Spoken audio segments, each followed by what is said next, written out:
dumating na. Balot kayo dyan sa TikTok. Ito na po yun. Nasa 265 lang natin ang bili ko. And 10 pesos na po siya. Ang pinili ko ay spicy. Ayan, ibababot ko muna. Excited na. Oh, so, nakasil ko. What pa siya? Mainit na tubig. Dalawa na. Babot ko muna siya. Ito na siya guys. Ito ko na. Meron siya pang suka. At taglagay din ako ng sili. Excited na ako. Ang sarap. Ang liit niya. Grabe.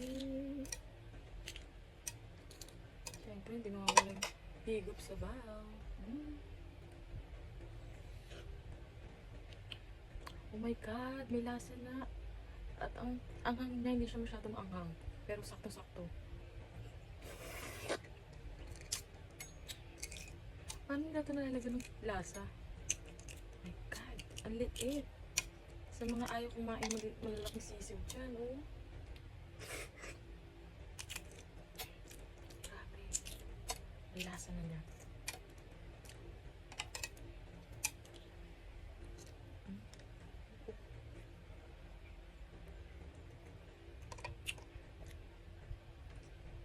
Ilalagay natin siya dito. Kain!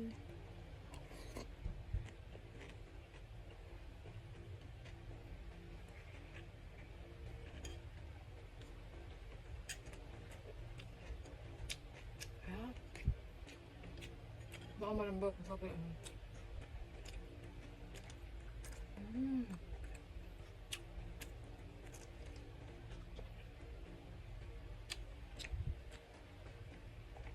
Grabe.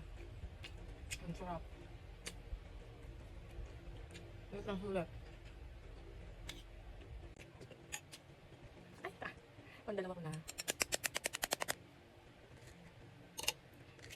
Uy. Ay, tapos.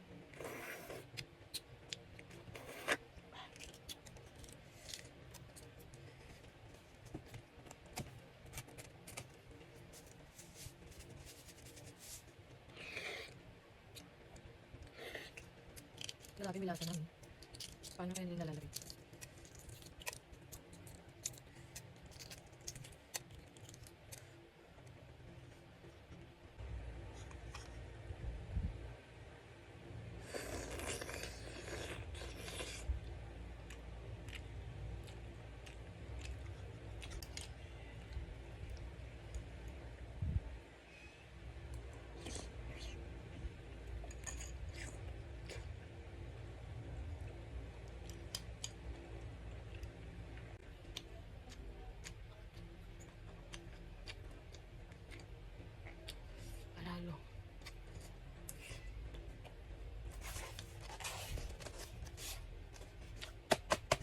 Kasi yung basket.